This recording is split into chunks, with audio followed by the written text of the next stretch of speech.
talked to a lot of African American students that say they have a hard time finding their place here in college. So they really do want to, possibly go home, or they don't really want to be here because they don't feel a home or support here.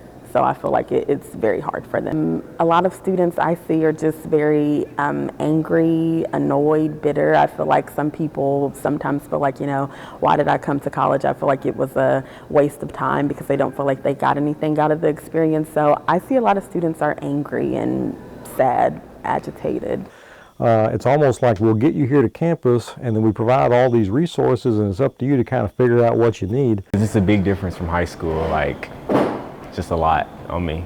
I feel like really as administrators and student affairs professionals, I feel like it's very important to get to know your students and to also understand that not every student is the same. And so I tell my students, I try to empathize as much as I can with the experience of African American students, that kind of thing, but I can't really know what it feels like for you to be at a university where you're kind of, most of the people don't look like you, they don't have that kind of shared experience in the past.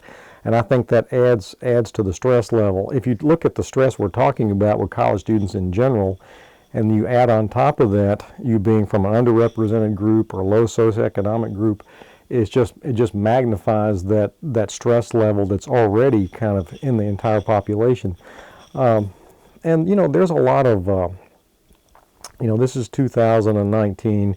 There's still a lot of microaggressions out there. There's still a lot of expectations among faculty that, well, do you really need to be here, or you're not as good as some of the other students. And sometimes that's an indirect, subtle kind of thing. Sometimes it's more overt. And I think people sometimes say things that can be insensitive, and just because they're just ignorant. Sometimes it's intentional.